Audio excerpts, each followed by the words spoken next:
আর তিনি আমার ব্যাপারে কিভাবে আমার দরদ বুঝবেন? নবীজিকে আল্লাহ পাক কেমন এতিম বানালেন, সমস্ত দুনিয়ার এতিমদের সর্দার বানালেন। মায়ের পেটে যখন তিনি ছিলেন, 6 মাসের সময় মায়ের পেটে থাকাকালীন বাপের এতিম হয়ে গেলেন। যখন প্রসব বেদনা শুরু হয়েছে মায়ের, দুনিয়ায় যখন তিনি আসবেন, হযরতে আমেনা ঘরের ভিতরে বসে তার অবস্থাটা কি? এই সন্তান পৃথিবীতে আসতে পরে যিনি সবচাইতে বেশি খুশি হবেন তিনি তো আজ দুনিয়ায় নাই। মনের ভিতরে কত কষ্ট। আল্লাহ রাব্বুল আলামিন তার হাবিবকে দুনিয়া আনলেন। রাসূলের দাদা ঘরের সামনে তাঁবুর সামনে দাঁড়ায়া তায়েব থেকে আগত সাদিয়া গোত্রের লোকদেরকে বলতেছেন, এই ঘরের ভিতরে একটা এতিম বাচ্চা আছে, বেশি টাকা কড়ি দেওয়া যাবে না, যদি দয়া হয় নিয়ে যাও। গরিব মানুষ, এতিম মানুষ দেখে শুনে কেউ আর নিতে চায় না। সবশেষে এলেন ভাগ্যবতী মেয়ে, ভাগ্যবতী মহিলা হযরতে হালিমাতুস সাদিয়া। তিনি এসেছেন, কোন ছেলে পেলে পায় নাই, সকলের শেষে তিনি এসেছেন। আব্দুল মুত্তালিব বলছেন, এই ঘরের মধ্যে একটা এতিম বাচ্চা আছে, দয়া হলে নিয়ে যেতে পারো। তিনি স্বামীর সঙ্গে পরামর্শ করলেন, এরপরে বললেন, যদি দেখতে অন্তত ভালো হয়, মন যদি ভালো লাগে নিয়ে যাব, একেবারে খালি হাতে ফিরে যাওয়ার চাইতে তো ভালো। হযরতে হালিমা বলেন, আমি ঘরের মধ্যে প্রবেশ করলাম, মা আমেনার কোল থেকে শিশু মুহাম্মদ সাল্লাল্লাহু আলাইহি সাল্লামকে যখন আমি কোলে নিলাম, আমি হুজুরের চেহারার দিকে নজর করে দেখলাম, আমার কাছে মনে হলো যেন পূর্ণিমার চাঁদটা আমার কোলে ধরা দিয়েছে। রাসূল কি শিশু মুহাম্মদ সাল্লাল্লাহু আলাইহি সাল্লাম কি যখন নিয়ে বাড়ির দিকে রওনা হলাম, যে গাধা আমার সকলের পেছনে এসেছে, সেই গাধা এখন সকলের আগে ছুটে চলে যায়। এরপরে বাড়ি যখন নিয়ে গেলাম, কুয়ায় পানি বাড়লো, গাছে ফসল বাড়লো, খেজুর গাছে খেজুর বাড়তে লাগলো, জমিনে ফলন বেড়ে গেল। রাসূলের দুধ বোন সাইমা রাসূলকে নিয়ে মুহাম্মদ সাল্লাল্লাহু আলাইহি সাল্লাম তাকে দোলনা নিয়ে দোল দিতেছে। কি আশ্চর্য অবস্থা! সাইমা তাকে দোল দিচ্ছে আর বলতেছে, বেঁচে থাকুক মুহাম্মদ সাল্লাল্লাহু আলাইহি ওয়াসাল্লাম, সে দীর্ঘজীবী হোক। কবি লিখতেছেন, কি আশ্চর্য কথা! বেদুইন বালিকা কারে নিয়ে দোল দেয় সে কি তা জানে?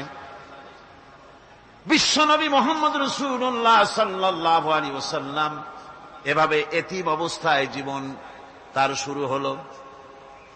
যখন তিনি ফিরে এলেন 6 বছর বয়সের সময়, যখন মায়ের কাছে তিনি ফিরে এসেছেন, প্রতিদিন তিনি খেলা দেখতে যান ময়দানে।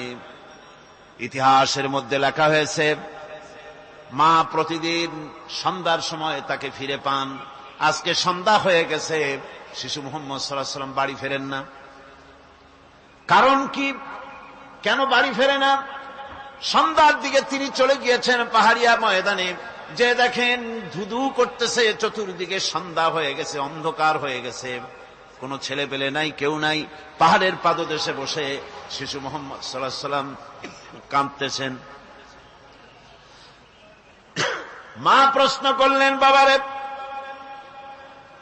সন্ধ্যা উত্তীর্ণ হয়ে গেল, কেন একা একা বসে বসে কাঁদো? তিনি বলছেন, মাজি, আজ কদিন খেলা দেখতে আসলাম ময়দানে, প্রতিদিন দেখি যখন সন্ধ্যা হয়ে যায়, মুরব্বী শ্রেণীর কিছু লোক আসে, ছেলেকে নাম ধরে ডাক দেয়, ছেলেরা দৌড়ে তার বাবার কাছে চলে যায়, আর বাবা ছেলেকে কোলে নিয়ে মুখে চুমা দিয়ে বাড়ির দিকে নিয়ে যায়। আমি আজ কদিন পর্যন্ত এই ময়দানে এলাম, কোনদিন সন্ধ্যাবেলায় তো কেউ এসে আমাকে মুহাম্মদ বলে একটা ডাক দিল না। আমার আব্বা কি নাই?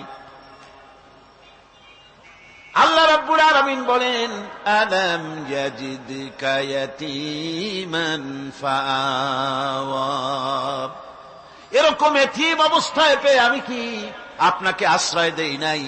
আপনাকে আমি পেয়েছি এতিম অবস্থায়, এরপরে আমি আপনারে আশ্রয় দিলাম।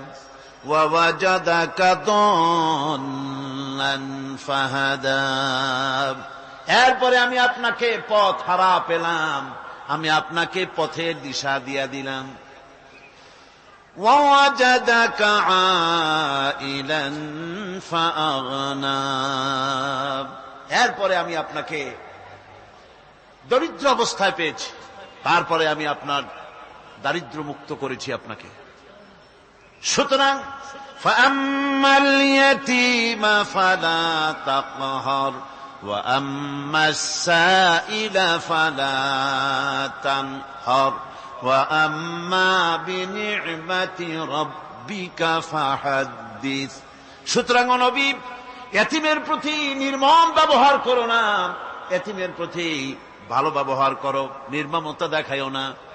আর ভিক্ষুককে ধমক দিও না, রূঢ়তা দেখিও না, আর আল্লাহর নিয়ামতের প্রশংসা করো। বহুত মানুষ আছে এতিমরে গলায় ধাক্কা দেয়। মানুষ যখন ভিক্ষা নিতে আসে, গরিব মানুষ ভিক্ষা চাইতে আসছে, ওই মেয়ে আত্মাহিত জানো, দোয়া কুনুত জানো, বাড়ি যেয়ে কাজ করবা, এই সব আজে বাজে কথা বলিয়া ভিক্ষা দেয় না। আহা, সাইলকে ধমক দিতে রাসূল করিম সাল্লাল্লাহু আলাইহি ওয়াসাল্লাম নিষেধ করেছেন, সাইলকে ধমক দিও না। গাড়িতে বসে যাচ্ছেন সাহেব, ট্রাফিক মোড়ে যখন সিগন্যাল জ্বলল, গাড়িগুলি দাঁড়ায় গেল, ফকির এসেছে, হাত নাই পাও নাই,